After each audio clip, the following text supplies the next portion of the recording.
Okay, so let's go to Google News, your CIA news feed, and we got top story on Google News. Top story: Yevgeny Prigozhin in fatal plane crash. So this is going all over the place. I'm really quite surprised, by the way. I have people who they don't pay attention to international news. So the American media is blasting this out right now. It's getting blasted out everywhere. What are you doing, CIA? Yeah, so Financial Times, so that's British media. I'm sure if we go to BBC News, we're gonna see the same thing. We're gonna see them talking about Wagner boss Prigozhin dead. Oh, they got two stories about it. Okay, there goes another plane crash.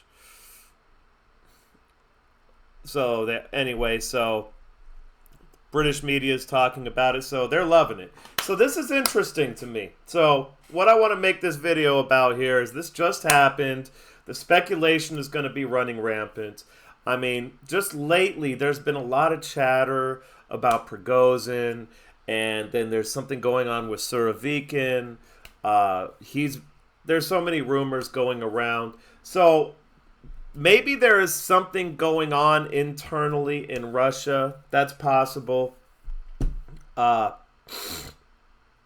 that's not going to affect the outcome of the Ukraine war, though. I mean, now the Western media is already, just as a side note, just to nip this whole thing in the bud. If Russia has its internal political problems, doesn't matter. Ukraine's still losing the war. They were losing the war a year ago. They're losing it worse now. Now the Western media is admitting it. Let's get out of the way. This does not change the outcome of the war. Ukraine is losing, which means the United States is losing at the end of the day. But we also have something going on called the BRICS Summit. And yesterday, if you pay attention to let's see what the CIA is saying about the BRICS Summit. So here we go, yeah. So yesterday, there was a lot of hoopla about the BRICS Summit.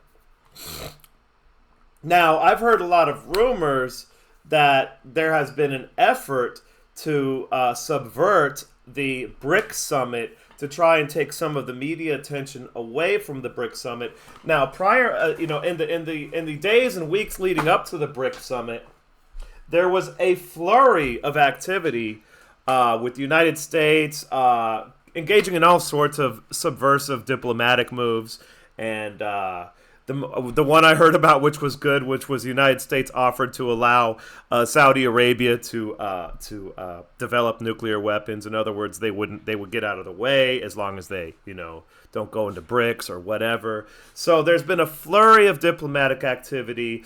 I'm hearing rumors that something was in the works to distract international media attention away from the BRICS summit, and especially domestic attention, because if you paid attention yesterday in the Western, not in the Western press so much, but in the Western social media circles, there was a lot of talk about BRICS. It's showing up on my feeds for YouTube, for Telegram, for Twitter,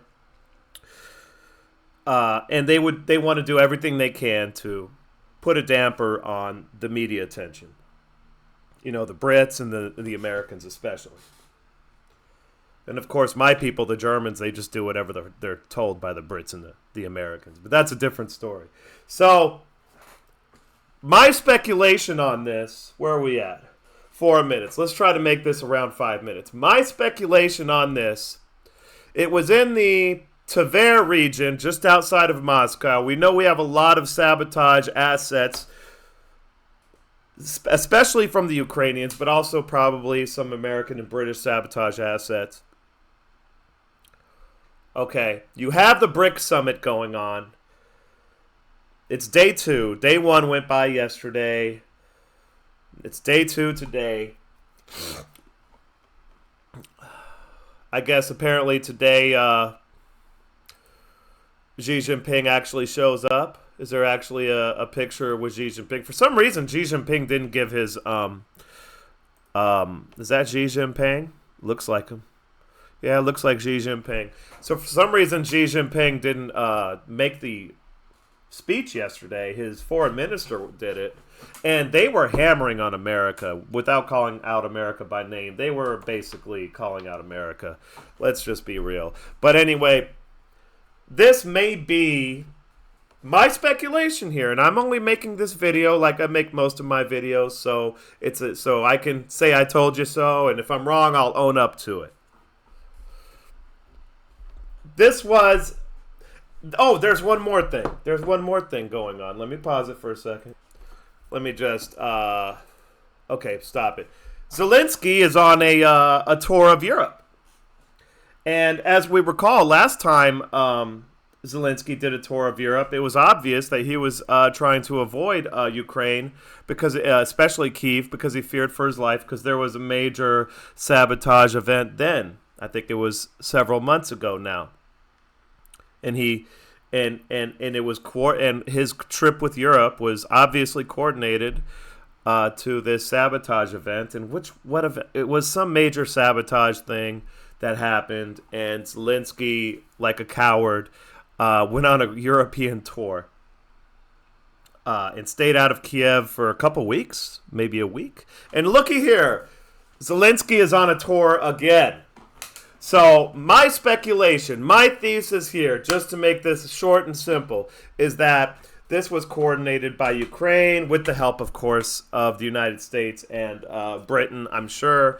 And Zelenskyy knew it was going to happen. He left a few days before, maybe just to add a little plausible deniability. Maybe he didn't know exactly what the plans were. Now he's on his tour of Europe because he knows that Russia is going to strike command center assets soon enough. So that's what my speculation is. In other words, Ukraine did this, mostly is behind this, because why do they give a fuck? They're already losing. So they did this. And the United States and Britain put them up to it because it's going to take attention away from the BRICS summit, and that's what they want. And then you have enough plausible deniability here to actually blame Putin for it, even though if you actually think about it, it's a little ridiculous that Putin would assassinate the guy now when he could have just arrested him a few months ago and put him in jail. So, but that won't stop, stupid American civilians and British civilians from believing that narrative. But it's taking the attention away from the BRICS summit. Ukraine gets to have some symbolic victory because those are the only victories they actually are able to have. It's Ukrainian Victory Day, or it's like a special holiday in Ukraine tomorrow. They were supposed to take over Robotyne, on the southern Zaporozhye thing. They've been really trying to take over a village, and they can't do it. They needed some sort of symbolic victory. United States needed attention, and Britain needed attention taken away from BRICS. So this was a coordinated British, American, Ukrainian effort. That's my speculation. And now you have this fucking douchebag here, and he's going around Europe selling weapons, and it's all a little bit too coincidental in my opinion there. Just like last time when there was some major sabotage thing. I forget what it was, but there's that. So that's my speculation. I am out.